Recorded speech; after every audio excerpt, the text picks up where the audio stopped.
We're focusing on crime in South Africa, and it's absolutely no secret that the country has one of the highest crime rates in the world. And the latest data showing us there that contact crimes are on the increase. So let's discuss what communities need to do, of course, to feel safer with Dr. Jean Redpath from the Dullah Omar Institute. Thank you so much, Dr. Redpath, for your time, and good morning to you.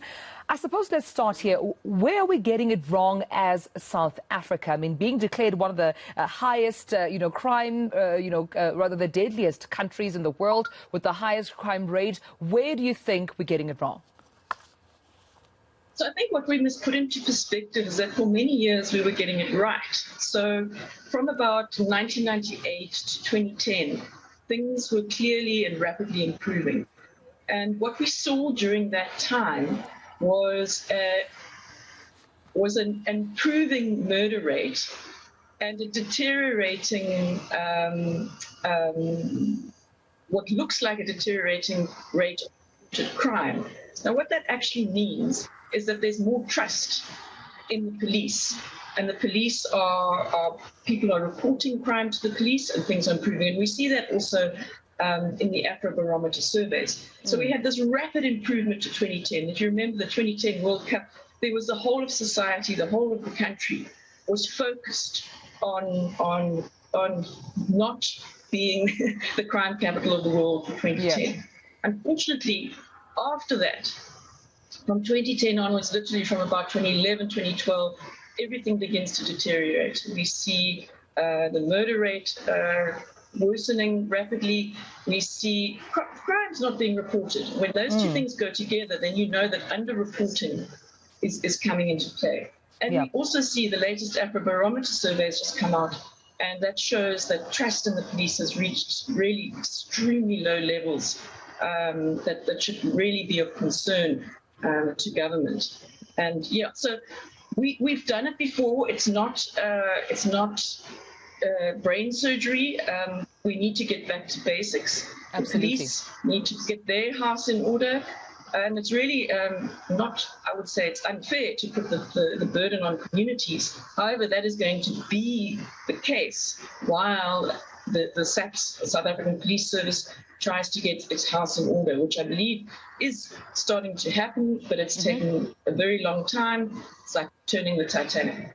I want to touch on that statistic we're showing on our strap right now, contact crimes, Doc, showing that 60.6% increase. And also back to our viewer question, which asks whether South Africans have become desensitized to crime. I know that I have been, a victim of crime, whether it's a robbery, whether it's a hijacking, and almost every other South African can at least say they have or they've known of someone. But what follows usually is, as long as I've been spared of my life, I don't care, you can take anything else. Just spare me of my life. So because of this increase in contact crime, do you think we've been desensitized to crime as South Africans? So I think that does have some impact, but I think that what's more likely is a great deal of trauma. So the whole country is traumatized, and that trauma gets carried on. So often people who are committing crimes are themselves traumatized. And that trauma gets built upon. So we are a nation in huge trauma. So maybe if it's a less serious crime, one can brush it off and one can be desensitized.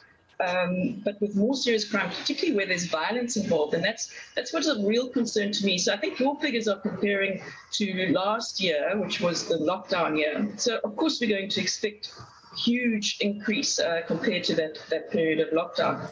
But what's more concern to me is I've done an analysis of the murder rate. Murder is what we can really trust. And I've looked at the previous year, 2019. Yeah.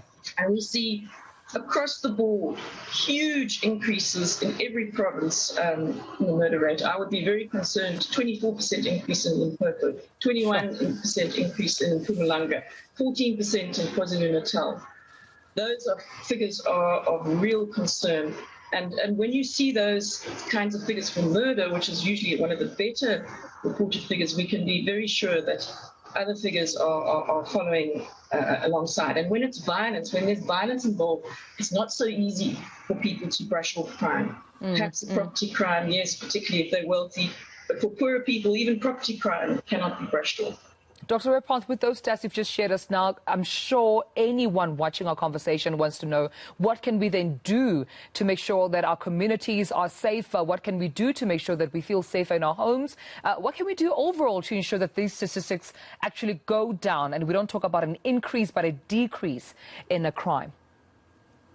So if we think about what we did before the World Cup, and one of the things is that crime is actually relatively predictable. It happens at the same time, the same place, and we can become aware of where the hotspots are. We can take evasive action.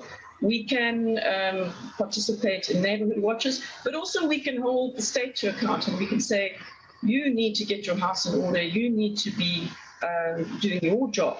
And I think that's the missing element. What's the real danger is when you ask communities to start stepping into the place of the state, is you get very serious kinds of incidents of vigilante action, which we've seen in Khayelitsha, we've seen in the Eastern Cape, where murders were committed and the vigilantes were arrested, and still the people committing the crimes the vigilantes were trying to arrest haven't yet been arrested by the police. So we end up in a violent dynamic where violence breeds violence. What we need is order. What we need is people taking evasive rather than violent action. And yeah, to return to the point, crime is pretty predictable. And if you are aware, if you are vigilant, you can, to a large degree, protect yourself. Unfortunately, for the poorest of our society, it's not so easy to protect yourself.